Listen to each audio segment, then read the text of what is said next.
وکفا وسلام علی عباده الذین اصطفى اما بعد فاعوذ باللہ من الشیطان الرجیم بسم اللہ الرحمن الرحیم وذکر فإن ذکرى تنفع المؤمنین وقال النبی صلی اللہ علیہ وسلم العلماء ورثۃ الانبیاء صدق اللہ العظیم وصدق رسولہ النبی الکریم ونحن علی ذلک لمن الشاہدین والشاکرین والحمد للہ رب العالمین۔ درود سے پڑھ لو۔ آواز تیز کا آواز کم دے، تیز کا۔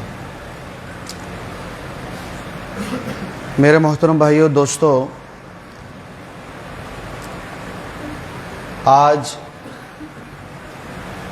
میں اور آپ اگر نوکری کرتے ہیں یا ملازمت کرتے ہیں یا کاروبار کرتے ہیں، ریڑھی لگاتے ہیں یا کوئی دکان کھولتے ہیں یا کوئی مل فیکٹری لگاتے ہیں،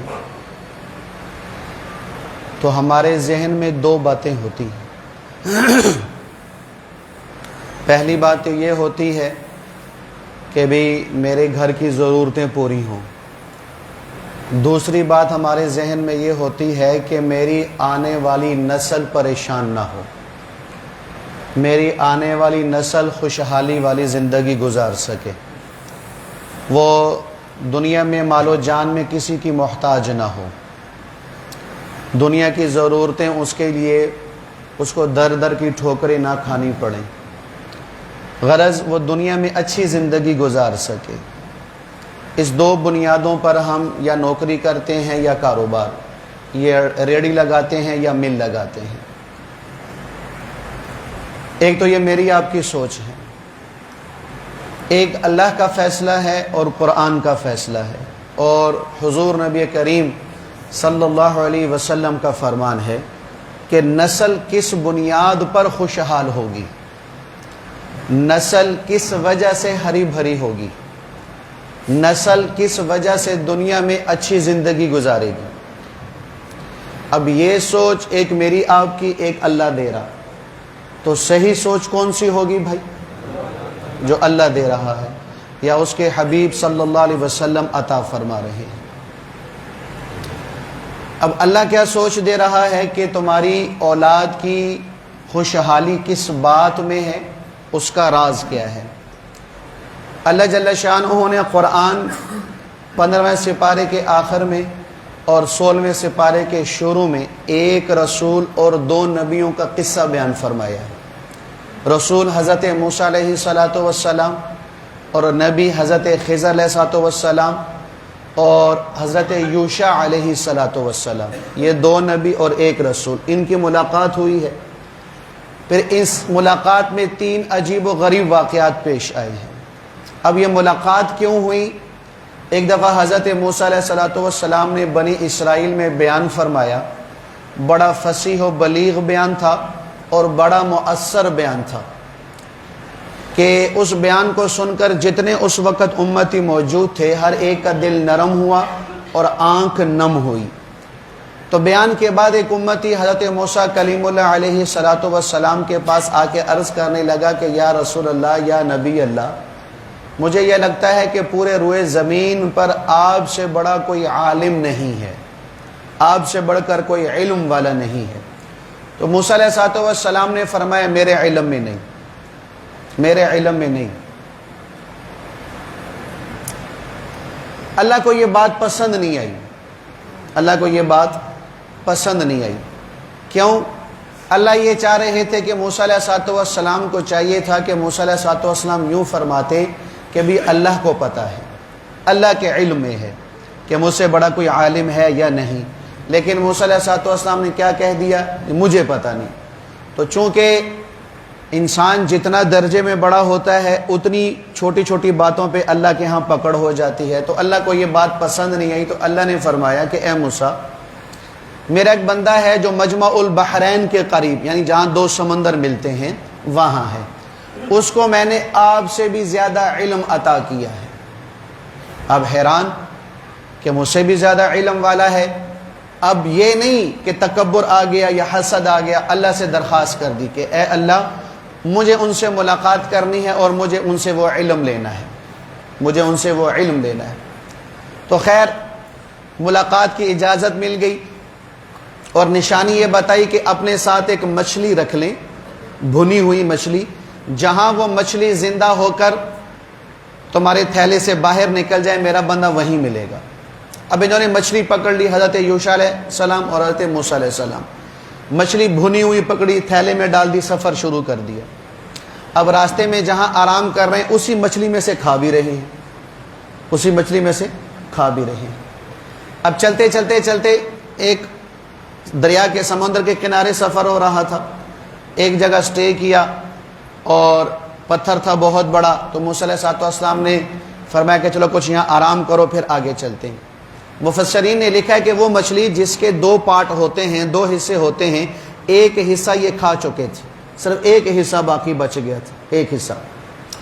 تو موسیٰ علیہ السلام آرام کے لیے لیٹ گئے، تو حضرت یوشع علیہ السلام ابھی بیدار تھے، جاگ رہے تھے، تو انہوں نے دیکھا کہ وہ تھیلی جس میں مچھلی ہے وہ تھیلی ہل رہی ہے، تھیلی ہل رہی۔ تھوڑی دیر کے بعد وہی مچھلی جس کو بھونا ہوا تھا، آدھا حصہ اس کا کھا چکے تھے، اس میں زندگی آئی، وہ مچھلی اس تھیلی سے باہر نکلی، سمندر میں چھلانگ لگا دی۔ اس مردہ مچھلی کو کس نے زندہ کیا؟ اللہ۔ اب وہ مچھلی جب پانی میں گئی تو جو وہ پانی میں اندر جا رہی ہے، اللہ مچھلی کے چاروں طرف پانی کو پتھر کی طرح جما رہا ہے، پتھر کی طرح جم رہی ہے اور وہ ایک سرنگ کی شکل اختیار کر گئی۔ اب یوشع علیہ السلام یہ سارا منظر دیکھ رہے اور حیران ہو رہے۔ موسیٰ علیہ السلام کو نہیں اٹھایا کہ چلو آرام کرنے دیں، اٹھیں گے تو میں ان کو یہ ساری صورتحال بتا دوں گا کہ مچھلی یوں زندہ ہوئی اور یوں پانی میں چلے گی۔ تو خیر کافی دیر کے بعد موسیٰ علیہ السلام بیدار ہوئے کہ چلو ابھی سفر شروع کریں۔ اب یوشع علیہ السلام بھی غالباً سو گئے تھے، وہ بھی بیدار ہوئے، تو ان کی دماغ سے بات نکل گئی کہ میں نے ان کو یہ بتانا۔ ہمارے استاد فرمایا کرتے تھے کہ اللہ رب العزت نے نبیوں سے بھی بھول کروائی ہے، انبیاء علیہم السلام بھی بعض دفعہ باتیں بھول جاتے تھے، یہاں تک کہ حضور نبی کریم علیہ السلام کو بھی نسیان ہوا۔ کیوں؟ کہ اللہ بتانا چاہتا ہے کہ بندہ بندہ ہوتا ہے، رب رب ہوتا ہے۔ بندہ چاہے جس درجے پر بھی پہنچ جائے وہ اپنے بندے والی صفت سے نہیں نکل سکتا، اور اللہ اللہ ہی رہتا ہے، وہ کبھی اپنی الوہیت کے سب سے نیچے نہیں اتر سکتا۔ دلیل، حضور نبی کریم صلی اللہ علیہ وسلم نے ایک دفعہ عصر کی نماز پڑھائی، 2 رکعت پہ سلام پھیر دیا، 2 رکعت پہ سلام پھیر دیا۔ عصر کی کتنی رکعتیں ہیں؟ 3 کہ 5؟ میں کہا میرا ہی روزہ ہے۔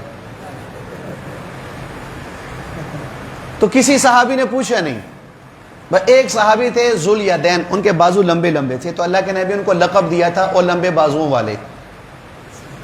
صحابہ اس لقب کو فخر سمجھتے تھے۔ جیسے سیدنا علی المرتضیٰ رضی اللہ عنہ کو اللہ کے نبی نے مٹی پہ لیٹے ہوئے دیکھ کے کیا فرمایا تھا؟ قم یا ابا تراب، اے مٹی والے اٹھ۔ تو حضرت علی فرماتے ہیں کہ ساری دنیا ایک طرف اور یہ حبیب کی زبان سے جو لقب ملا ہے یہ مجھے ساری دنیا سے عزیز ہے، کہ محبوب کی زبان سے یہ مجھے لقب ملا ہے۔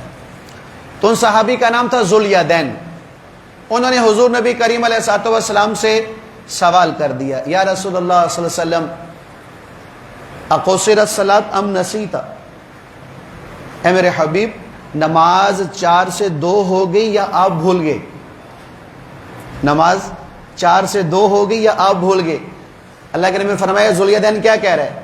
پھر صحابہ نے کہا جی یا رسول اللہ آپ نے عصر کی 2 رکعتیں پڑھائیں۔ فرمایا نہیں 4 ہی ہیں، میں بھول گیا ہوں، رکعتیں 4 ہی ہیں، مجھے نسیان ہو گیا۔ تو یہ نسیان اللہ اس لیے کروانا چاہتا ہے کہ اللہ بتانا چاہتا ہے کہ میں رب ہوں اور بندے ہیں۔ تو یوشع علیہ السلام بھول گئے، سفر شروع کر دیا، 24 گھنٹے سفر کر لیا۔ 24 گھنٹے کے بعد موسیٰ علیہ السلام نے فرمایا کہ بھی اس سفر نے تو تھکا کے رکھ دیا ہے، لاؤ کچھ کھانا پینا کر لیں پھر سفر شروع کرتے ہیں۔ جب کھانے پینے کا نام سنا، اوہ یا نبی اللہ وہ تو پیچھے مچھلی یوں زندہ ہو گئی اور یوں پانی میں چلے گئی، یوں سرنگ بن گئی۔ اللہ کے بندے وہی تو ہماری منزل تھی، وہیں تو اس نے ملنا تھا، چلو واپس۔ پھر 24 گھنٹے واپسی کا سفر کیا۔ اسی پہاڑی کے قریب پہنچے تو وہاں ایک آدمی سبز رنگ کی چادر لے کر بالکل چت سیدھا لیٹا ہوا ہے، کہ اس نے پاؤں کے نیچے چادر لی ہوئے، سر کے نیچے چادر لی ہوئی، بالکل سیدھا لیٹا ہوا ہے۔ سلام کیا، السلام علیکم، چادر کے اندر سے جواب دے رہا ہے وعلیکم السلام. کون؟ کہا جی موسیٰ. کہا بنی اسرائیل والا؟ کہا ہاں جی بنی اسرائیل والا. کہا کیوں آئے ہو؟ کہا جو اللہ نے آپ کو علم دیا وہ سیکھنے کے لیے آیا ہوں. چادر ہٹائی. فرمایا جو اللہ نے آپ کو علم دیا، خضر نے کہا کہ جو اللہ نے آپ کو علم دیا اس سے مجھے کوئی فائدہ نہیں، اور جو مجھے علم دیا اس سے آپ کو کوئی فائدہ نہیں. کہا نہیں، بس جو اللہ نے آپ کو سکھایا میں نے سیکھنا ہے. کہا ٹھیک ہے، شرط ایک ہے. حضرت خضر فرمانے لگے شرط ایک ہے کہ جب تک میں کسی بات کی خود وضاحت نہ کر دوں آپ نے بولنا نہیں. کہا ٹھیک ہے جی انشاءاللہ نہیں بولیں گے. تو اس سفر میں 3 واقعہ پیش آئے. 3 واقعہ میں صرف آخری بتانا چاہتا ہوں، آخری، کہ یہ تینوں حضرات ایک بستی میں داخل ہوئے. تفسیر میں لکھا کہ وہ یہودیوں کی بستی تھی. انہوں نے وہاں ان سے کھانا مانگا کہ ہمیں کھانا دو، ہم مسافر ہیں، بھوک لگی ہوئی ہے، سفر سے آئے ہیں. تو انہوں نے کھانا دینے سے انکار کر دیا کہ ہم نہیں کھانا شانا دیتے، جاؤ مسافر ہو گئے اپنا کام کرو، یا پیسے دو، مفت میں یہاں کچھ نہیں ملتا. اسی بستی میں ایک دیوار دیکھی حضرت خضر نے کہ وہ بالکل خستہ حال اور گرنے کے قریب تھی. حضرت خضر نے اس دیوار کو گرایا. ایوشا بھی ساتھ مل گئے، موسیٰ علیہ السلام بھی ساتھ مل گئے. اب اس کو دوبارہ نئے سرے سے مضبوط کر کے بنا دیا. موسیٰ علیہ السلام بول پڑے پھر تیسری مرتبہ. کہا کہ اے خضر اگر آپ چاہتے تو اس مزدوری کے بدلے میں ان بستی والوں سے کھانا مانگ سکتے تھے کہ بھی ہم نے آپ کی دیوار سیدھی کی ہے تو ہمیں کھانا دے دو. تو حضرت خضر نے کہا کہ بس اب میری آپ کی جدائی، اب آگے نہیں چل سکتے. اب میں نے جتنے بھی کام کیے ہیں جو آپ کی سمجھ میں نہیں آ سکے میں ان کی وجہ بتاتا ہوں. اب اس کی وجہ بتائی کہ میں نے یہ دیوار کیوں سیدھا کی. وہ فرمانے لگے کہ اس دیوار کے نیچے خزانہ ہے 2 یتیم بچوں کا جو ابھی نابالغ ہیں. اگر یہ دیوار گر جاتی تو یہ علاقے کے لوگ اس کا خزانہ نکال لیتے، وہ یتیم بچے محروم ہو جاتے، پھر وہ ساری زندگی بیچارے محتاجگی کی زندگی گزارتے، تنگی کی زندگی گزارتے. میں نے اس لیے دیوار مضبوط کر دی کہ جوان ہوں گے تو ان کو علم ہوگا، کسی نہ کسی ذریعے سے اللہ کروا دے گا تو وہ اس میں سے اپنا خزانہ نکال کر اپنی زندگی میں اس کو لے کر اس کو استعمال کریں گے اور دنیا کی ضرورتیں ان کی پوری ہوتی رہیں گی، خوشحالی والی وہ زندگی گزار لیں گے. اب یہ خزانہ رکھا کس نے ہے؟ بات یہاں پر ہے جو میں نے عرض کی کہ نسل کس وجہ سے ہری بھری ہوگی، میری اور آپ کی نسل کس وجہ سے خوشحال ہوگی، وہ دلیل بتانے لگا. مفسرین نے لکھا ہے کہ اس بچے کے پچھلی 7ویں پشت میں ایک دادا تھا جو بڑا نیک تھا، بڑا اللہ والا تھا، اللہ اور اس کے وقت کے رسول کی ماننے والا تھا، دین پہ چلنے والا تھا. اللہ اس کے رسول کی محبت اس کے دل میں گھر کر چکی تھی. کوئی قدم اللہ اس کے رسول کی ناراضگی میں نہیں اٹھاتا تھا، ہر قدم اللہ اس کے رسول کو راضی کرنے میں اٹھاتا تھا. یعنی 24 گھنٹے کی زندگی اس کی اس وقت کے دین کے مطابق تھی. اس 7ویں پشت کے دادا نے اپنی نسل کے لیے یہ سونا یہاں پر چھپا کے رکھا ہوا تھا کہ میری نسل میں سے کوئی غریب محتاج اگر کوئی یتیم مسکین ہو گیا تو یہ اس کے کام آ جائے گی. تو اللہ نے پچھلے نسل کے 7ویں دادے کے دیندار ہونے کی وجہ سے ایک رسول اور 2 نبیوں کو بھیجا اور اس نے اس مال کی اللہ نے حفاظت کروائی کہ جو ان یتیموں کا تھا. تو ایک رسول 2 نبیوں کے ذریعے اس مال کی حفاظت ہوئی ہے کہ یہ اس 7ویں نسل کو اس دادا کا چھپا ہوا خزانہ ان کو پہنچ جائے. تو دلیل یہ بنتی ہے، بنیاد یہ بنتی ہے کہ نسل اگر ہری بھری کرنی ہے تو میرے مال کے جمع ہونے کی وجہ سے نہیں، میرے کاروبار کے بڑھانے کی وجہ سے نہیں، پیسہ جمع کرنے کی وجہ سے نہیں، جائیدادیں بنانے کی وجہ سے نہیں، بینک بیلنس بڑھانے کی وجہ سے نہیں، جگہ جگہ پلاٹ خریدنے کی وجہ سے نہیں ہری بھری ہوگی. میری نسل ہری بھری ہوگی تو میرے دیندار ہونے کی وجہ سے ہوگی، آپ کے دیندار ہونے کی وجہ سے ہوگی. کہ ماں باپ دیندار ہیں تو اللہ کی قسم اٹھا کے کہہ رہا ہوں قیامت تک آنے والی نسل اللہ اس کو دونوں جہانوں میں خوشحالی والی زندگی نصیب کرے گا. اگر ماں باپ دیندار ہیں، چاہے غربت میں ہوں، چاہے فقر میں ہوں، چاہے غریبی میں ہوں، چاہے 2 ٹائم کے کھانے میں سے 1 ٹائم کا کھانا نہ ملتا ہو، رہنے کو لمبا چوڑا گھر نہ ہو، لمبا چوڑا بینک بیلنس نہ ہو، لمبا چوڑا کاروبار نہ ہو، اگر زندگی میں دین ہے تو اللہ کا وعدہ ہے کہ کہ تیری قیامت تک آنے والی نسل کو میں خوشحال رکھوں گا۔ ایک دلیل تو یہ بتا دی، دوسری دلیل حدیث قدسی ہے۔ اللہ جل شانہ ارشاد فرماتے ہیں، اللہ کے نبی علیہ الصلوۃ والسلام نے اللہ کی طرف سے یہ فرمان مجھے آپ کو پہنچوایا کہ اے میرے حبیب اپنے امتیوں کو بتا دیں کہ جب میری نافرمانی ہوتی ہے تو مجھے غصہ آتا ہے، جب مجھے غصہ آتا ہے تو پھر میں لعنت بھیجتا ہوں، اور میری لعنت 7 نسلوں تک چلتی ہے۔ اللہ کی لعنت 7 نسلوں تک چلتی ہے، اور جب میری فرما برداری ہوتی ہے میں راضی ہوتا ہوں، جب میں راضی ہوتا ہوں تو میں رحمت بھیجتا ہوں، پھر میری رحمت قیامت تک آنے والی نسل تک چلتی رہتی ہے۔ لعنت 7 نسلوں تک اور رحمت قیامت۔ تو اس لیے بھائی اپنی نسل پر رحم کھانا ہے، اپنی نسل کو خوشحال دیکھنا ہے، اپنی نسل کی زندگی کو سکون اور خوشی والی دیکھنا چاہتے ہو تو زندگی میں دین لاؤ۔ نسل کی بعد میں فکر کرو، پہلے اپنی فکر کرو۔ آپ کی زندگی میں دین ہوگا، نسل ہری بھری ہوگی۔ آپ کی زندگی میں دین نہیں ہوگا، جتنا مرضی پیسہ اکٹھا کروا دو، اللہ کی قسم وہ ان کی نصیب میں نہیں ہوگا، ان کی زندگی کو خوشحال کبھی بھی نہ کر سکے گا۔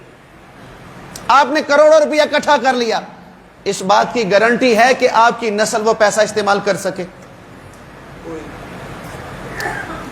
جگہ جگہ پراپرٹی اکٹھی کر لی، اس بات کی کوئی گارنٹی ہے کہ وہ پراپرٹی ان بچوں کے کام آ سکے، آپ کی نسل کو ہرا بھرا کر سکے؟ نہیں، ان چیزوں سے نسل خوشحال نہیں ہوگی۔ نسل کی خوشحالی آپ کی دینداری پر ہے۔ وہ وارث شاہ کا ایک شعر ہے نا، وارث شاہ کا، کہ نہ کر مان وارثاں دا، رب بے وارث کر کے مار دئی۔ اس پر ایک واقعہ ہے کہ ایک گاؤں کے قریب نہر تھی، تو ان گاؤں والوں کو نہر سے لاش ملی، انہوں نے لاش باہر نکالی اور دائیں بائیں گاؤں میں اعلان کروایا، تو اس کا کوئی وارث نہ مل سکا۔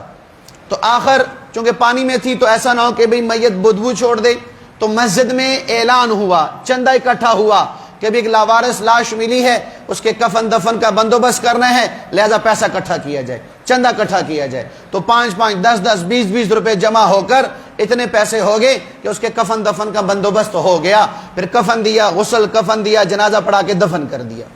کئی دنوں کے بعد کوئی 8-10 لوگ اس گاؤں میں پہنچے، کبھی یہاں پر کسی کو کوئی میت ملی تھی لاوارث؟ تو گاؤں والے نے کہا ہاں جی ہمیں تو ملی تھی، اور ہم نے دائیں بائیں گاؤں والوں میں اعلان کروایا، ہمیں کوئی وارث نہ مل سکا۔ تو پھر ہم نے چندہ کر کے اس کے کفن دفن کا بندوبست کر کے ہم نے اس کو جنازہ پڑھا کے دفن کر دیا گیا تھا۔ وہ جو آئے ہوئے تھے وہ اس میت کے اولاد تھی، اس کے بچے تھے، اور وہ کہنے لگے کہ یہ مرنے والا جس کے کفن دفن کے لیے آپ نے چندے کا اعلان کیا، یہ مربوں کا مالک تھا، یہ مربوں کا مالک تھا، کہ لاکھوں نہیں کروڑوں پتی تھا، لیکن کیسے وفات کیسے ہوئی، دفن کیسے ہوا؟ چندہ کر کے اس کے کفن دفن کا بندوبست کیا گیا۔ تو اس لیے پیسوں پہ کبھی مان نہ کرنا بھائی۔ پیسے سے آج تک کسی کی زندگی خوشحال نہیں ہوئی اور نہ قیامت تک ہوگی، اور نہ اس پہ اللہ کا وعدہ۔ ہاں جس کی زندگی میں دین ہوا، اللہ نے اس کی نسل کو ہرا بھرا کیا، اللہ نے اس کی نسل کو دونوں جہانوں میں عزتوں والی زندگی نصیب فرمائی ہے۔ دلیل، تیسری دلیل تاریخ کے اعتبار سے، خلیفہ گزرے ہیں حضرت عمر بن عبدالعزیز رحمۃ اللہ علیہ۔ یہ وہ ہیں کہ جن کی بشارت اللہ نے حضرت عمر بن خطاب کو عطا فرمائی تھی، حضرت عمر بن خطاب کو، اور یہ حضرت عمر بن خطاب کی نسل میں سے ہیں۔ ایک دفعہ یہ سو رہے تھے تو سو کے اٹھے، آنکھیں مل رہے ہیں اور مسکرا رہے ہیں کہ یہ کون ہے میری نسل میں سے جس کا نام میرے نام پر ہوگا اور میری طرز پر حکومت کرے گا۔ علماء نے لکھا کہ اس سے مراد حضرت عمر بن عبدالعزیز رحمۃ اللہ علیہ، جن کو عمر ثانی کہا جاتا ہے۔ عمر ثانی یعنی ایسا عدل قائم فرمایا۔ خلیفہ بننے سے ان کی پہلے زندگی بڑی نعمتوں والی، بڑی ٹھاٹھ باٹ والی زندگی تھی۔ مدینہ کے جب گورنر ہوتے تھے، اگر کہیں سفر پہ جانا ہوتا تھا تو کئی اونٹوں پر صرف ان کا ذاتی سامان ہوتا تھا، جوتے، کپڑے، پگڑی اور جبہ اور خوشبو اور کھانا اور پینا خصوصاً اس کے لیے ایک الگ لشکر ہوتا تھا. ایک دفعہ جو جوڑا پہن لیا دوبارہ زندگی میں نہیں پہنتے تھے. جس گلی سے گزرتے تھے بعد میں آنے والا خوشبو سے پہچان جاتا تھا کہ یہاں سے عمر بن عبدالعزیز گزرا ہے. اس ناز و نعمت والی زندگی گزاری. لیکن جب خلیفہ بنے پہلا خطبہ دیا. پہلے خطبے میں فرمانے لگے دیکھو اے لوگو، جب میں بچپن میں تھا تو مجھے شعر و شاعری کا شوق ہوا تو میں نے شعر و شاعری کا علم حاصل کیا. تھوڑا جوان ہوا تو مجھے علم کا شوق ہوا تو میں نے دین کا علم حاصل کیا. یہ بہت بڑے عالم بھی تھے عمر بن عبدالعزیز رحمۃ اللہ، بہت بڑے عالم تھے. پھر فرمایا کہ مجھے فاطمہ سے عشق ہوا، اس کو میں بھی انتہا پر پہنچایا، میں نے فاطمہ سے شادی کر لی، شہزادی تھی. اب تم لوگوں نے مجھے حکومت دی ہے، اب میں تمہیں حکومت میں رہتے ہوئے اللہ کو راضی کر کے دکھاؤں گا کہ حکومت کے ذریعے بھی اللہ کو راضی کیا جا سکتا ہے، حکومت کے ذریعے بھی دین پہ چلا جا سکتا ہے، حکومت میں رہ کے بھی اللہ اس کے رسول کی اطاعت کی جا سکتی ہے، حکومت میں رہ کے بھی اللہ اس کے رسول کی نافرمانی سے بچا جا سکتا ہے. میں تمہیں کر کے دکھاؤں گا. پھر کر کے دکھایا. 3 بر اعظموں پر اللہ نے حکمرانی دی، پاکستان بھی اس میں شامل تھا. 3 بر اعظموں میں ایسا عدل قائم فرمایا کہ گھر آئے، گھر آ کے فاطمہ سے کہا فاطمہ 2 آپشن ہیں تیرے پاس، 2 آپشن ہیں. اگر تو عیش والی زندگی، سکون والی، راحت والی زندگی چاہتی ہے تو میں تمہیں طلاق دے دیتا ہوں، جس کے ساتھ نکاح کرنا چاہتی ہے کر لے. دوسرا آپشن، اگر میرے نکاح میں رہنا ہے تو پھر میری طرح فقر و فاقہ والی زندگی اختیار کرنی پڑے گی. تیرے پاس جتنا سونا، جتنا چاندی، جتنا زیور، جتنا زرق برق اور جتنے قیمتی لباس ہیں میرے حوالے کر دے، کیونکہ وہ تیرے نہیں ہیں، وہ عوام کا حق ہے. تیرے بڑوں نے تجھے دیا ہے بیت المال میں سے نکال کر، ظلمن یہ نکالا ہے، تو لہٰذا یہ عوام کا حق ہے، اس کو بیت المال میں جمع کروانا پڑے گا. فاطمہ نے کہا کوئی بات نہیں، اگر خوشحالی والی زندگی آپ کے ساتھ گزاری ہے تو فاقہ والی زندگی گزارنے کو بھی تیار ہوں. فاطمہ رحمت اللہ علیہ سارا مال اسباب لیا، بیت المال میں جمع کر. ان کی حکومت 2 سال چلی ہے، 2 سال. اس عرصے میں پورے 3 بر اعظموں میں ایک آدمی بھی زکوٰۃ لینے والا نہیں تھا. ایسے اس عدل کی بنیاد پر انہوں نے پورے نظام کو اس طرح قائم فرمایا کہ پورے 3 بر اعظموں میں کوئی غریب نہ رہا. رات کو کوئی بھوکا نہیں سوتا تھا، رات کو کوئی بغیر چھت کے نہیں سوتا تھا، رات کو کوئی اپنی عزت کے لٹ جانے کا کسی کو ڈر نہیں ہوتا تھا، اپنے جان کے لٹ جانے کا ڈر نہیں ہوتا تھا. اس طرح انہوں نے عدل قائم فرمایا اور شریعت پر چلے. سب سے پہلے شریعت اپنے پہ لاگو کی، پھر عوام پر لاگو کی. اپنے آپ کو قربانی کے لیے پیش کیا، پھر عوام کو راحت اور سکون عطا فرمایا. کیسے؟ ایک دفعہ گھر تشریف لائے، بچیاں گھر میں تھیں، 10 بیٹے بیٹیاں تھیں ان کے گھر میں. بچیاں جب داخل ہوئے تو بچیوں نے یوں منہ پہ کپڑا رکھا ہوا تھا.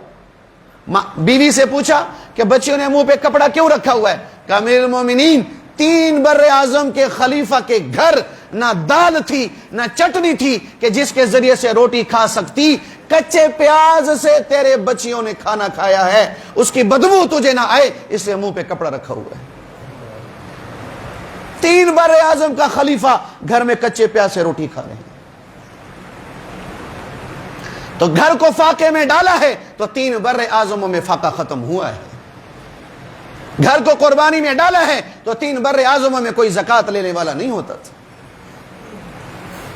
عید کا دن آ گیا، بیوی نے کہا حضرت امیر المومنین ہم تو صبر کر لیں گے لیکن بچے کیسے کریں گے؟ تو ان بچوں کے لیے کوئی کپڑے کا انتظام ہو جاتا. حضرت عمر بن عبدالعزیز نے فرمایا فاطمہ تجھے تو پتہ کہ میرے پاس تو کوئی جمع پونجی نہیں، میرے پاس تو کوئی پیسہ نہیں ہے، میں کہاں سے لاؤں؟ کہا آپ ایسے کریں کہ رجا بن حیوہ وزیر خزانہ اس کے پاس چلے جائیں اور اس سے کہیں کہ آپ کو 1 مہینے کی ایڈوانس تنخواہ دے دے، اور گھر کا کام میں کوئی کپڑے سی کر، کوئی جو ہے وہ مزدوری وغیرہ کر کے گھر کا چولہا میں چلا لوں گی، گھر کا چولہا چلا لوں گی. کہا ٹھیک ہے. عمر بن عبدالعزیز رجا بن حیوہ کے پاس پہنچے. رجا اگر ہمیں 1 مہینے کی ایڈوانس تنخواہ مل جائے، بچوں کے لیے عید کے کپڑے لینے ہیں، بچوں کے لیے عید کے کپڑے لینے. یہ مولوی صغیر نہیں کہہ رہا، یہ ریڈی چلانے والا نہیں کہہ رہا. یہ گلے سڑے سیب بیچنے والا جو سائیکل پہ وہ نہیں کہہ رہا، 3 بر اعظم کا بادشاہ کہہ رہا ہے کہ میرے بچوں کے لیے عید کے کپڑے نہیں ہیں، ایڈوانس تنخواہ دے دو کہ بچوں کے لیے عید کے کپڑے لے لوں۔ وہ رجا بن حیوہ بھی انہی کا تربیت یافتہ تھا۔ فرمایا امیر المومنین آپ مجھے لکھ کر دے دیں کہ آپ 1 مہینہ زندہ رہیں گے، میں تنخواہ دینے کو تیار ہوں۔ کبھی میں تمہیں کیسے گارنٹی دوں کہ میں 1 مہینہ زندہ رہوں گا؟ کہ پھر میں آپ کو تنخواہ بھی نہیں دے سکتا۔ کیوں کہ 1 مہینے سے پہلے آپ مر گئے تو آپ فالتو تنخواہ لے جائیں گے، بیت المال میں عوام کا حق ہے، آپ عوام کا حق کو ماریں گے۔ عمر بن عبدالعزیز روتے ہوئے گھر تشریف لائے، فاطمہ بیٹی سے بچوں سے کہہ دو کہ اس کے باپ کے پاس عید کے کپڑے دلوانے کے لیے پیسے نہیں ہیں۔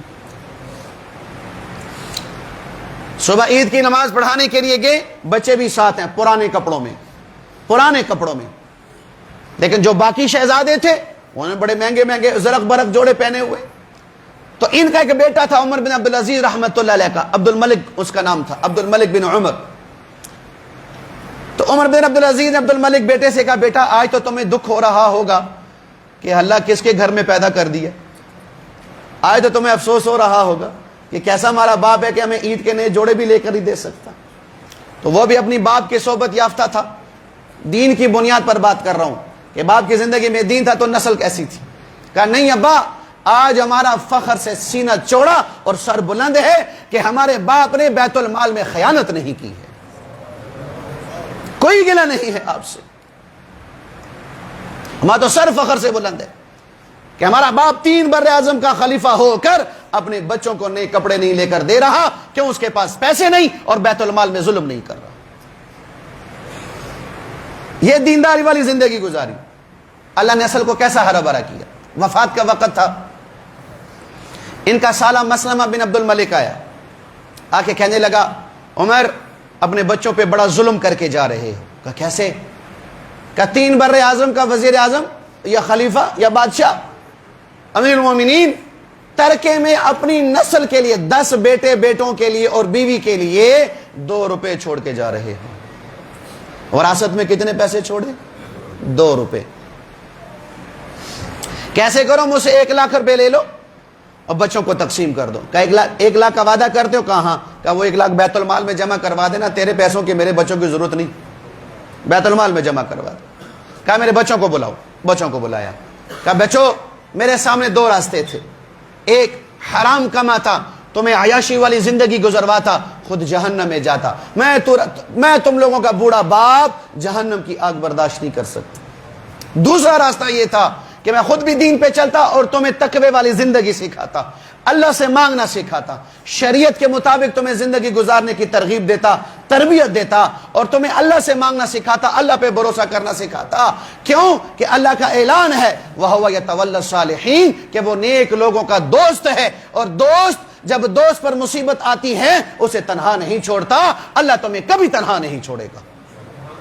پھر مسلمہ سے کہا مسلمہ سنو، اگر میرے بچے بے دین ہوئے ان کی ہلاکت کا مجھے کوئی ڈر نہیں، مجھے کوئی غم نہیں، اگر یہ دیندار ہوئے تو مجھے اللہ پر یقین ہے کہ اللہ میری نسل کو ضائع نہیں کرے گا، نسل کو ضائع نہیں کرے گا۔ اب ماں باپ دیندار ہیں، اللہ نے نسل کو کیسا ہرا بھرا کیا۔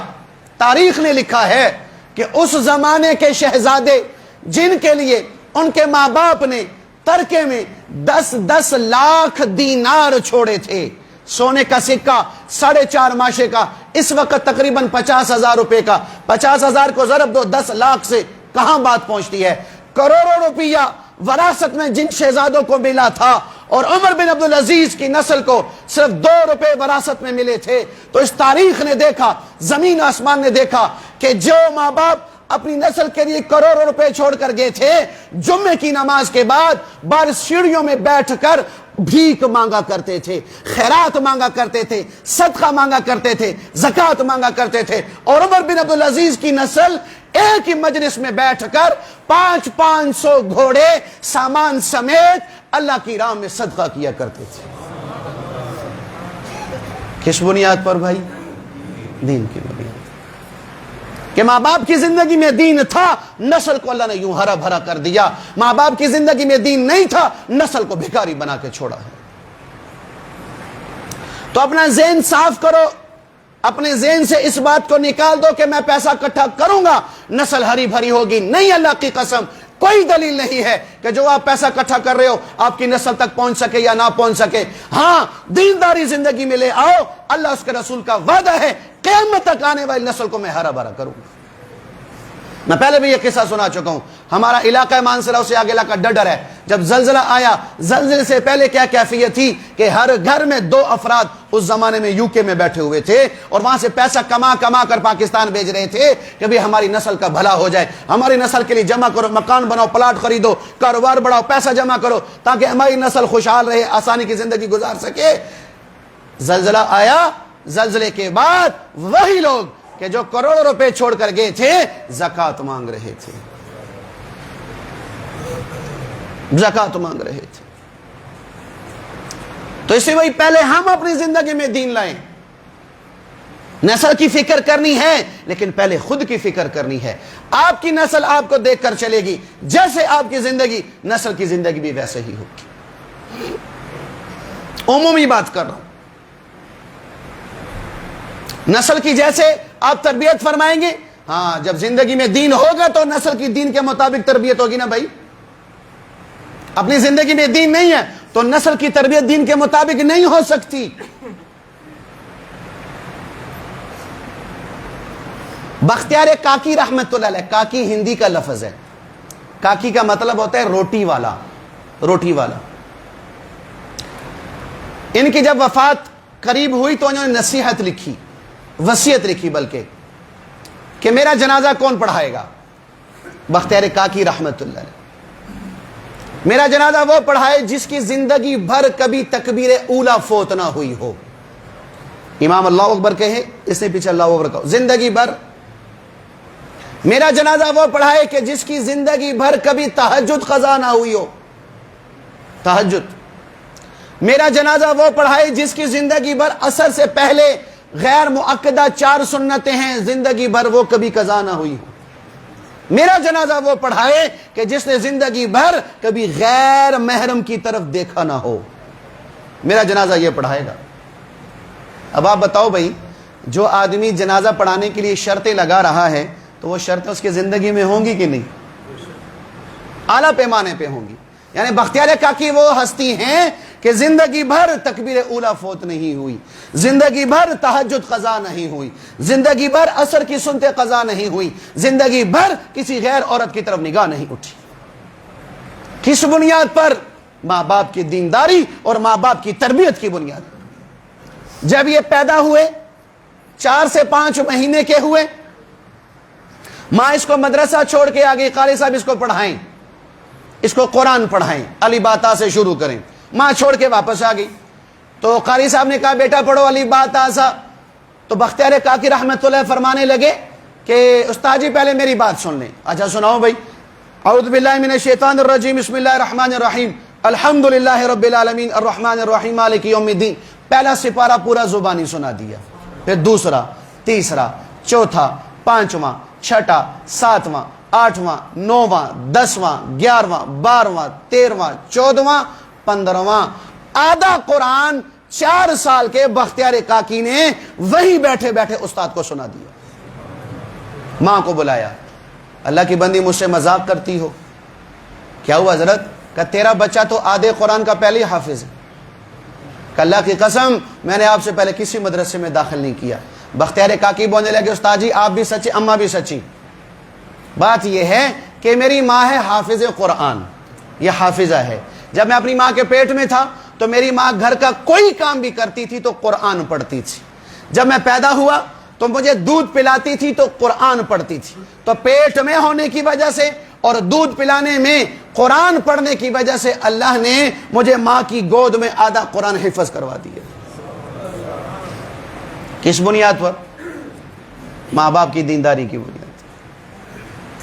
پھر تقریباً 7-8 سال عمر ہوئی تو ماں باپ نے سر جوڑا کہ بچے کی تربیت کرنی ہے. کیسے تربیت کرنی ہے؟ کہ اس بچے کو اللہ سے مانگنا سکھانا ہے، اللہ پر اس کو یقین بٹھانا ہے، اللہ پر اس کا توکل بٹھانا ہے، اللہ پر اس کا بھروسہ بٹھانا ہے. مشورہ ہوا کیا کریں؟ کرتے ہیں ترتیب بناتے ہیں. بختیار کاکی آ گیا، کھانا کا وقت، اماں روٹی دو. کہا بیٹا میں تمہیں روٹی کہاں سے دوں, میرے پاس تو روٹی نہیں ہے. تو کون روٹی دے گا؟ کہا روٹی تو اللہ دے گا. کہا اللہ کیسے دے گا؟ کہا جا وضو کر, کمرے میں مصلی بچھا, 2 رکعت نفل پڑھ, اللہ سے کہ اللہ بھوک لگی روٹی دے, وہی روٹی دے گا, میں تمہیں کہاں سے روٹی دوں. بختیار کاکی نے ایسے ہی کیا, وضو کر گیا اور جا کے مصلی پہ کھڑا ہو گیا. ماں نے روٹی پکا کے دوسرے کمرے میں رکھ دی, پکا کے دوسرے کمرے میں رکھ دی. کہا ماں میں نے دعا مانگ لی ہے. کہا جا دوسرے کمرے میں دیکھ, کہیں پڑی ہوگی, مجھے کیا پتا. دوسرے کمرے میں کہا 2 چیزیں آگے پیچھے کی, روٹی مل گئی, شروع ہو گئے. اب یہ روز کی روٹین بن گئی.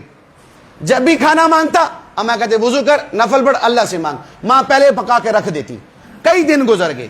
اللہ کی کرنی ایسے ہوئی کہ ماں باپ ایک دفعہ رشتہ داروں کے گھر گئے تھے. بختیار کاکی رحمت اللہ علیہ گھر میں اکیلے تھے. روٹی کا وقت ہوا. ماں باپ کو فکر پڑ گئی کہ اب روٹی کا وقت ہے. بختیار کاکی جا کے وضو کرے گا, نماز پڑھے گا, دعا مانگے گا, روٹی مانگے گا. کمرے میں تو روٹی ہوگی نہیں, میں تو یہاں پر ہوں, ہمارے بچے کا اعتماد اللہ پہ خراب نہ ہو جائے. کب بھاگو یہاں سے, نکلو یہاں سے. دونوں میاں بیوی نکلے اور دل ہی دل میں رسائے راستے میں رو بھی رہے اور دعا بھی کر رہے ہیں, اے اللہ میرے بچے کا جو تجھ پر اعتماد بنا ہے اس اعتماد کو خراب نہ ہونے دینا. جو اس نے تجھ سے گمان کیا ہے اس گمان کو نہ خراب ہونے دینا. جو توکل کیا ہے اس توکل کو ٹوٹ نہ دینا. جو بھروسہ کیا ہے اس بھروسے کو ٹوٹ نہ دینا.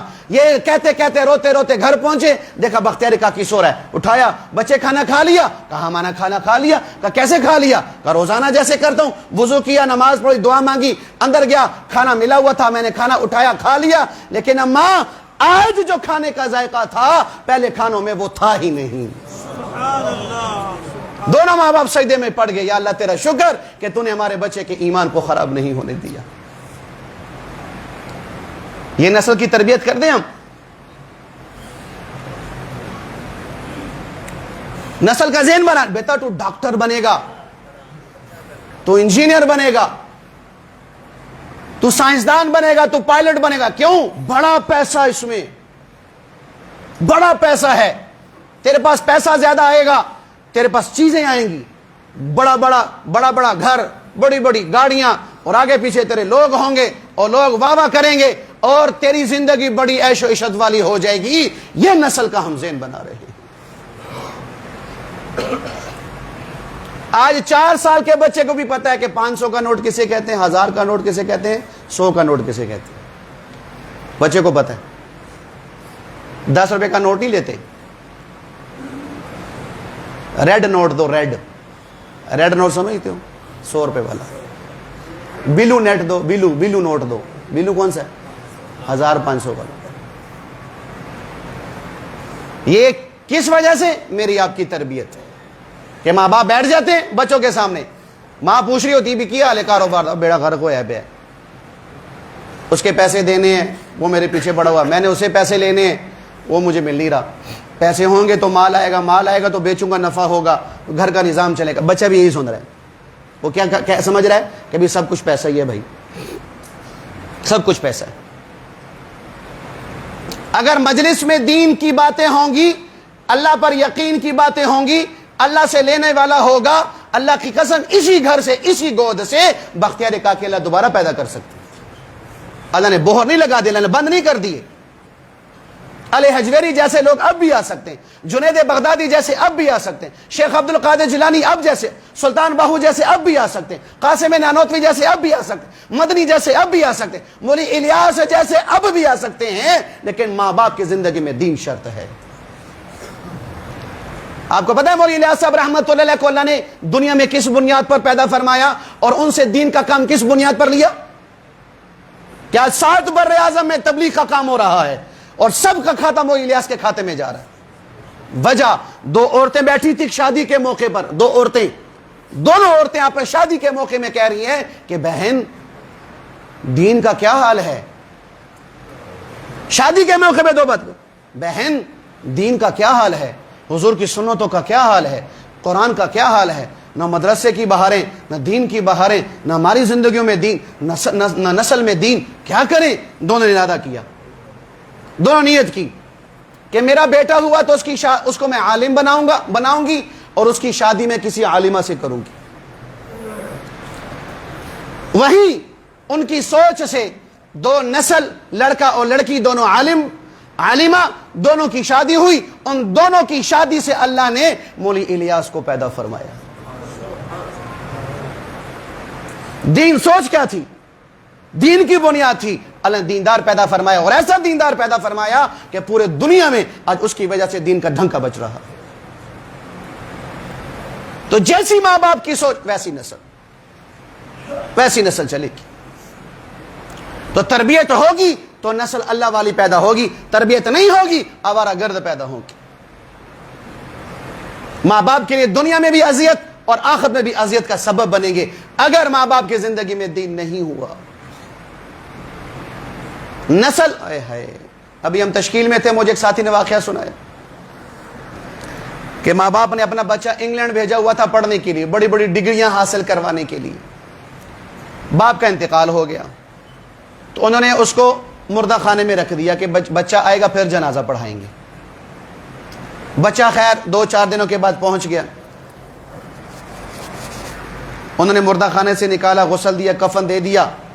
اب جنازے کے لیے بچے کا انتظار ہو رہا ہے, بیٹے کا. وہ گھر کے کسی کونے میں بیٹھ کے رو رہا ہے. وہ کہ اللہ کے بندے تیری وجہ سے پہلے 3 دن ہم لیٹ ہو گئے, اب مزید لیٹ کر رہا ہے. اور رو کیوں رہا ہے؟ وہ کہنے لگا کہ میرے باپ نے مجھ پر بڑا پیسہ خرچ کیا لمبی چوڑیاں ڈگریاں لینے کے لیے, بڑا پیسہ لگایا. میں رو اس بات پہ رہا ہوں کہ میرے باپ نے مجھے نماز جنازہ کی دعا نہیں سکھائی. آج اپنے باپ کو آخری دعا دینی ہے, وہ دعا مجھے نہیں آتی. میں اس پہ رو رہا ہوں کہ پیسہ تو لگا دیا, دین کا نہیں بتایا, نماز کا نہیں بتایا, جنازے کا نہیں بتایا, شریعت کا نہیں بتایا. میں اس پہ رو رہا ہوں. تو یہ نسل پھر کیا ہوگی بھائی دنیا اور آخرت میں؟ ان ماں باپ کے لیے وبال ہوگی. ہاں دینداری ہوگی, جیسے میں نے عرض کیا کہ اللہ نسل دیندار پیدا کرے گا, ہری بھری نسل ہوگی. دین نہیں ہوگا تو پھر آوارہ گرد پیدا ہوں گے اور بدماش پیدا ہوں گے, چرسی افیم پیدا ہوں گے, زانی شرابی پیدا ہوں گے اور ڈاکو پیدا ہوں گے. بنیاد جب دین نہیں ہوگا. تو اس لیے بھائی اگر اپنی نسل پہ ترس کھانا ہے تو زندگی میں دین لاؤ, اپنی زندگی میں دین لاؤ, اور دین سیکھو بھائی دینداروں سے. کیا کہہ رہا ہوں بھائی؟ دین سیکھو. ہاں, ڈاکٹر سے نہیں دین ملے گا, انجینئر سے دین نہیں ملے گا, پلمبروں سے دین نہیں ملے گا, پروفیسروں سے دین نہیں ملے گا, اسکالروں سے دین نہیں ملے گا, پی ایچ ڈی والوں سے دین نہیں ملے گا. دین والوں سے ملے گا. انجینئر کے پاس ڈاکٹری ملتی ہے, بولو بھائی, ڈاکٹر کے پاس انجینئر ملتی ہے, سائنسدانوں کے پاس انجینئرنگ ملتی ہے. کیوں اس کا شعبہ نہیں ہے؟ تو پھر ہم دین کے معاملے میں دائیں بائیں کیوں توجہ کرتے ہیں بھائی؟ میرا گلہ ہے آپ لوگوں سے کہ جب دین کی باری آتی ہے ہم کبھی ڈاکٹر کو سن رہے ہوتے ہیں, کبھی انجینئر کو سن رہے ہوتے ہیں, کبھی پروفیسر کو سن رہے ہوتے ہیں, کبھی اسکالر کو سن رہے ہوتے ہیں کہ اس کے پاس بڑا علم ہے. آپ کے پاس کیا کسوٹی ہے؟ کیا آپ کے پاس معیار ہے کہ یہ جو دین بیان کر رہا ہے وہ حق اور سچ ہے؟ کوئی آپ کے پاس معیار ہے بھائی؟ آپ کے پاس کوئی کسوٹی ہے کہ جس پہ آپ ناپ سکیں کہ ہاں بھائی اس نے جو بات کی ہے بالکل ٹھیک نہیں؟ جب دین غیر دین لوگوں سے سنیں گے, پڑھیں گے, الحاد آئے گا. الحاد کا مطلب, بدعت کا مطلب ہے دین میں اضافہ, الحاد کا مطلب دین میں کمی. دین میں کمی ہوتی جائے گی کہ یہ بھی نہیں ہے, یہ بھی نہیں ہے, یہ بھی نہیں ہے, یہ بھی نہیں ہے, نفی ہوتی جائے گی. اس لیے ہم کہتے ہیں قرآن حدیث کے ماہر علماء ہیں, علماء سے دین سیکھو. علماء سے ہٹ کے دین سیکھو گے گمراہ ہو جاؤ گے. اور آج ایک ذہن بنایا جا رہا ہے کہ بھی خود تحقیق کرو بھائی, اللہ نے عقل دی, اللہ نے سوچ دیا, خود تحقیق کرو. خود تحقیق کے نام پر بدعت پھیلایا جا رہا, الحاد پھیلایا جا رہا, بے دینی پھیلائی جا رہی. میں نے ایک جگہ بات کی, میں کہا دیکھو بھی قرآن حدیث کے ماہر کے بغیر سمجھو گے گمراہ ہو جاؤ گے. وہ توبہ توبہ مولوی صاحب یہ کیا کہہ دیا, قرآن گمراہی کی کتاب ہے. اور میں کہ عقل کے اندھے بات سمجھ, پوری بات سمجھتے نہیں ہیں, علماء پہ فتویٰ لگا دیتے. میں کہا چلو ٹھیک ہے, میں تمہیں مثال دیتا ہوں. ایک مرزائی مولوی صاحب سے کہنے لگا, میں ایک مرزائی مسلمان ہے نا, نہیں صحیح دیندار ہوئے گا. مرزائی ایک مولوی صاحب سے کہنے لگا کہ مولوی صاحب اللہ قرآن میں فرماتا ہے صراط الذین انعمت علیہم، کہ ان لوگوں کے راستے پہ چلو جن پر ہم نے انعام کیا، اور اللہ نے قرآن میں ہی فرمایا کہ انعام یافتہ لوگ 4 ہیں، یعنی ان 4 لوگوں کے راستے پہ چلو گے تو انعام یافتہ ہو جاؤ گے۔ نمبر 1 نبی، صدیق، شہداء، صالحین، ان کے راستے پہ چلو گے تو کیا بن جاؤ گے بھی؟ انعام یافتہ۔ تو وہ کہنے لگا مولوی صاحب اللہ قرآن میں کہہ رہا ہے کہ ان 4 کے راستے پہ چلو، تو جو صالحین کے راستے پہ چلے گا وہ صالح بن جائے گا؟ مولوی صاحب نے فرمایا ہاں بن جائے گا۔ کہا جو شہید کے راستے پہ چلے گا وہ شہید بن جائے گا؟ کہاں جی بن جائے گا۔ کہا جو صدیق کے راستے پہ چلے گا وہ صدیق بن جائے گا؟ کہاں ہاں بن جائے گا۔ کہا پھر نبی کے راستے پہ چلنے والا نبی کیوں نہیں بنتا؟ بات سمجھ آئی؟ نہیں ہے، وہ تو ننگ گئی۔ یعنی وہ یہ کہہ رہا ہے کہ مرزا غلام قادیانی نبی کے راستے پہ چل رہا ہے تو وہ نبی بن چکا، جیسے صالح کے راستے پہ بننے والا صالح بن چکا، شہید کے راستے پہ چلنے والا شہید بن چکا، صدیق کے راستے پہ چلنے والا صدیق بن چکا، تو مرزا غلام قادیانی نبی کے راستے پہ چل کے نبی بن چکا ہے، تمہارا قرآن کہہ رہا ہے۔ جواب دو بھائی، جواب دو۔ قرآن سے ثابت کیا کہ نہیں کیا کہ مرزا غلام قادیانی نبی ہے؟ کر دیا نا بھائی، ثابت ہے اس نے۔ جواب کیا ہوگا اس کا؟ اب علماء کے بغیر جواب دو،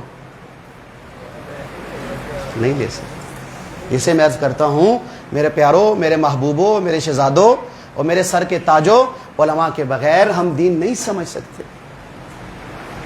نہیں سمجھ سکتے۔ علماء کے بغیر دین سمجھیں گے، خود بھی گمراہ، اوروں کو بھی گمراہ کریں گے، خود بھی ہدایت سے ہٹیں گے، اوروں کو بھی ہٹائیں گے۔ چلو جواب بتا دیتا ہوں، پھر پریشان نہ ہونا ہے مولوی صاحب ادھی گل کر دیجیے۔ مولوی صاحب نے فرمایا اچھا بھائی اللہ قرآن میں فرماتا ہے فی سبیل اللہ، اخرجوا فی سبیل اللہ، یعنی میرے راستے میں نکلو، میرے راستے میں خرچ کرو، تو پھر تو جو اللہ کے راستے میں چلے گا وہ تو اللہ بھی بن جانا چاہیے۔ جیسے تم کہتے ہو نبی کے راستے پہ چل کے نبی بن سکتا ہے، تو پھر اللہ کے راستے پہ چل کے بندہ اللہ بھی بن سکتا ہے نا۔ کہتا ہے جی اللہ تو نہیں بن سکتا، کہ جب اللہ نہیں بن سکتا تو نبی بھی نہیں بن سکتا۔ بات سمجھ آ گئی؟ بات سمجھ آ گئی؟ یہ تو اسے ماہر کے بغیر اگر قرآن حدیث سمجھیں گے گمراہ ہو جائیں گے۔ اور آج کل یہ ہمارے یوتھ کلب نکلا ہوا ہے، سوشل میڈیا پر بڑا وائرل ہوا ہے یوتھ کلب، جس میں یہ ساحل ادیم ہے، محمد علی ہے، یہ لوگ ہیں۔ لوگ ان کو بڑا اپریشیٹ کرتے، بڑی دین کی باتیں کرتے، بڑی دین کی باتیں کرتے۔ ارے بھائی دین ہمارا شعبہ ہے کہ آپ کا؟ بولو بھائی۔ ڈاکٹر نے ایک دوائی دی ہے، وہ دوائی صحیح ہے کہ غلط آپ فیصلہ کریں گے کہ ڈاکٹر کرے گا؟ دوسرا ڈاکٹر کرے گا نا، آپ کا شعبہ ہی نہیں۔ اب وہ آدمی کہتا بھی میں وہ جی دین کا کام کر رہے ہیں، دین کی باتیں کر رہے ہیں، بھائی وہ دین کی بات ٹھیک کر رہے ہیں کہ غلط کر رہا ہے؟ آپ بتائیں گے کہ ہم بتائیں گے؟ تو اس لیے علماء کے بغیر کبھی بھی دین نہ سیکھنا نہ سمجھنا، اللہ کی قسم راستے سے ہٹ جاؤ، راستے سے ہٹ جاؤ۔ اور بھائی علماء سے دین ہم تب بھی سیکھیں گے نا جب علماء سے محبت ہوگی۔ جب علماء سے محبت ہی نہیں ہے تو بھی دین کیسے سیکھیں گے؟ آج کل تو ہمارے فتوے آ رہے ہیں نا بھائی، ناراض نہیں ہونا۔ اچھا بھائی میری بات شاید بری لگے، پچھلے جمعے میرے کئی بھائیوں کو میری بات ہضم نہیں ہوئی، میں نے آپ سب کو نہیں کہا تھا بھی نکل جاؤ، میں نے اس کو کہا تھا، سمجھ آ گئی بھائی؟ ہر کسی کو بات بری لگی تو میں معافی چاہتا ہوں۔ میں نے آپ سے بات نہیں کی، میں نے ان سے بات کی تھی کہ دیکھو وہ مجھے کہہ رہا ہے کہ مولوی صاحب قرآن حدیث بیان کرو، تو میں تکڑی جیو نیوز کی خبریں بیان کرنا یا میں ARY کی خبریں یہاں بیان کرتا ہوں؟ اب یہی حال ہوگا کہ جب بندہ خود دین سیکھے گا، علماء پہ فتوے لگائے گا کہ مولوی صاحب صحیح گل کرو، دین دی گل کرو۔ تو بھائی علماء سے محبت رکھنی ہے، تقسیم نہیں کرنی۔ آج ہمیں 2 تقسیمیں کی علماء میں، 2 تقسیمیں کی ہوئی ہیں، ایک میں تبلیغی بھائیوں سے کہوں گا، ایک عام آدمیوں سے کہوں گا۔ ہمارے تبلیغی حضرات نے کیا کہ وہ تقسیم کر دی ہے کہ بھی یہ سال لگایا ہوا عالم ہے اور یہ غیر سال والا عالم ہے، یعنی اس نے تبلیغ میں سال لگایا ہوا ہے، اس نے تبلیغ میں سال نہیں لگایا ہوا، لہذا جس نے تبلیغ میں سال لگایا ہوا ہے رشتہ بھی اس کو دے دو، امامت بھی اس کو دے دو، خطابت بھی اس کو دے دو، مدرسے میں اس کو دے دو۔ اگر اس نے سال نہیں لگایا ہوا، میں رشتہ دینے کو تیار نہیں، امام بننے کو تیار نہیں، مؤذن بنانے کو تیار نہیں، مدرسے میں داخلے کو تیار نہیں۔ یہ 1 سال کی ترتیب قرآن سے ثابت ہے کہ جو 1 سال لگائے گا وہی عالم ہوگا، جو 1 سال نہیں لگائے وہ عالم نہیں۔ یہ کہاں سے فتویٰ نکالا ہوا؟ مولی الیاس صاحب رحمۃ اللہ نے تو سال نہیں لگایا تھا, مولانا زکریا صاحب نے تو سال نہیں لگایا ہوا تھا, مولی سعد صاحب نے سال نہیں لگایا ہوا, تو کیا کہو گے اب یہی فرق ہے سارے؟ نہیں بھائی, یہ فرق ختم کرو. تبلیغی حضرات سے خاص طور پر یہ بات کہتا ہوں, کیوں؟ اس کی وجہ سے ہمارے بڑے علماء متنفر ہیں, بڑے علماء متنفر کہ سال لگائے علماء کو ترجیح دیتے ہیں, جو غیر سال واز کو ہم ترجیح نہیں دیتے. 2013 میں میری اگی تشکیل تھی اور میرے ذمہ لگا کہ بھی سارے علاقے کے علماء کو آپ نے اکٹھا کرنا ہے. میں شروع ہو گیا, صبح سے لے کر شام تک گشتیں ملاقاتیں. 25 کے قریب علماء سے ملاقاتیں ہوئیں, ہر ایک نے یہی گلہ کیا, مولوی صاحب یہ ہمیں عالم نہیں سمجھتے یہ لوگ, کیوں ہمارا سال نہیں لگا ہوا, ہمیں یہ عالم نہیں سمجھتے. تو اسے بھی پہلی فرق یہ ختم کرو بھائی. دوسرا فرق بھی, یہ سیاسی مولوی ہے, یہ غیر سیاسی مولوی ہے. میں سب کو ماننے کو تیار ہوں, یا سیاسی مولوی کو ماننے کو تیار نہیں. یہ فرق کہاں سے نکالو پھر؟ یہ فرق کہاں سے نکالو؟ ہمیں دھوکہ یہاں لگا ہے کہ سیاست دین کا حصہ نہیں. ہمیں دھوکہ یہاں لگا ہے بھائیو, سیاست دین کا حصہ ہے. حضرت ابو بکر صدیق رضی اللہ عنہ اللہ کے نبی کے بعد خلیفہ بنے کہ نہیں بنے؟ اس کو کیا کہتے ہیں؟ خلیفہ بن گئے نا, حکومت آ گئی, تو اس کو کیا کہتے ہیں؟ نظام سنبھالا ہوا ہے پورے مسلمانوں کا, تقریباً 9.5 لاکھ مربع میل پر اسلام کا جھنڈا پہنچ چکا تھا, تو اس کا نظام سنبھال رہے ہیں, انتظام سنبھال رہے ہیں, ساری ضرورتیں مسلمانوں کو پوری کر رہے ہیں, دین کو پھیلا رہے ہیں, اور دین کے خلاف جو رکاوٹ ہے اس کو دور کر رہے ہیں. اس کو سیاست نہیں کہتے؟ بولو بھائی. حضرت ابو بکر نے پھر سیاست کر کے حرام کام کیا. حضرت عمر بن خطاب نے, عالم نہیں تھے, مجتہد تھے, مجتہد. حضرت عثمان رضی اللہ عنہ, حضرت علی رضی اللہ عنہ, حضرت حسن, حضرت معاویہ, حکومت کی ہے نا بھائی, تو حکومت کو کیا کہتے ہو؟ لیکن جب علماء پر باری آتی ہے تو ہم کہتے ہیں سیاسی مولوی ماننے کو تیار نہیں. یہ فرق ختم کرو بھائی. دیکھو اختلاف ہوگا, میں آپ کو یہ نہیں مجبور کرتا کہ بھی سارے کے سارے مولوی فضل مان کے معتقد ہو جاؤ, میں یہ نہیں کہتا. اختلاف ہوگا, اور یہ اختلاف کائنات کا حسن ہے, اختلاف سے کائنات کا حسن ہے. لیکن ایک ہے اختلاف, ایک ہے خلاف, دونوں میں فرق. اختلاف رکھو, نظریات کا اختلاف رکھو, کام کا اختلاف رکھو, ترتیب کا اختلاف رکھو بھائی, اس کی اجازت ہے. لیکن کسی کے ذات کے ہی خلاف ہو جانا, اس کی ذات پر اٹیک کرنا شروع کر دینا, یہ میں سے مولوی فضل الرحمان کی بات نہیں کر رہا ہوں, عام لوگوں کی بات ہی کر رہا ہوں. عام علماء پر بھی وہ لوگ کہ جو ان کے مزاج کے مطابق بات نہیں کرتے, ہمارا فتویٰ اے مولوی نہیں ہے گا, میں نہیں مانتا مولوی. بھائی تم مان یا نہ مان, تیری کیا حیثیت؟ یہاں پر مولوی صاحب قرآن پڑھ رہے ہیں, باہر ایک چوڑا جھاڑو دے رہا ہے, مولوی صاحب نے قرآن پڑھا تو وہ کہتا ہے انہیں قرآن سے ہی نہیں پڑھا. مانو گے؟ مانو گے بھائی؟ بھائی تیری کیا حیثیت ہے, تیری کیا اوقات ہے کہ تم مولوی صاحب کے قرآن کو جانچے؟ اب عام آدمی ایک عالم کے بارے میں کہیں بھی میں اس کو مولوی نہیں مانتا, تو یہ بات کہنے والی ہے. اچھا بھی ایک بات بتاؤ, ایک آدمی روزانہ یہاں 100 رکعت نفل پڑھتا ہے, تو آپ کی نگاہ میں وہ کیا ہے؟ نیک آدمی نا, ولی ہے نا بھائی. جو 1000 رکعتیں روز پڑھتا ہو, بولو. حدیث میں آتا ہے کہ جس نے قرآن کا ایک آیت سیکھ لی وہ 100 رکعت نفل پڑھنے سے افضل ہے.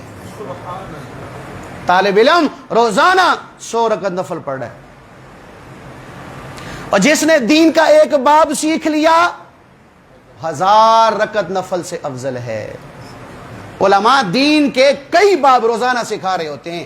1000 رکعت نفل پڑھنے والے کو ولی ماننے کو تیار ہو, اور جو روزانہ کئی مسائل بتا کر 1000 رکعتوں سے زیادہ اجر پا رہا, اس کو عالم ماننے کو تیار کیوں نہیں ہے بھائی؟ اس کو ولی ماننے کو کیوں تیار نہیں ہے؟ امام مالک رحمۃ اللہ کا فتویٰ, بات ختم کرتا ہوں, کہ جو علماء سے بغض رکھتا ہوا مرے گا, قبر میں اس کا چہرہ قبلے سے پھیر دیا جائے گا. امام مالک جمعیت کا نہیں تھا, رکھنا, جمعیت علماء اسلام کا نہیں تھا امام مالک رحمۃ اللہ علیہ. تو اس لیے بھائی اختلاف میں کہہ رہا ہوں رکھو, ضرور رکھو. جو پارٹی آپ کو اچھی لگتی ہے جاؤ ادھر, لیکن علماء کی توہین نہ کرو بھائی. علماء سے محبت رکھو, علماء سے محبت رکھو. اگر وہ کوئی بات کرتے ہیں تو ان کے پاس دلیل ہے, آپ کے پاس کوئی دلیل نہیں ہے, کوئی دلیل آپ کے پاس نہیں ہے کہ آپ کسی پر الزام لگاتے ہو تو آپ کے ذمہ بڑے بڑے نے الزام لگایا، نہیں اب آپ مکلف ہو اس الزام کو ثابت کرو گے، آپ پہ ذمہ ہے، اگر نہیں ثابت کرے دنیا میں بھی مجرم ہو آخرت میں بھی مجرم ہو، تو ہم کیوں اپنا منہ کالا کر کے اللہ کی بارگاہ میں پیش ہوں؟ ایک عالم دین حدیث میں آتا ہے قیامت کے دن اتنے لوگوں کو جہنم سے نکال کر لے کے جائے گا کہ جتنے آسمان میں ستارے۔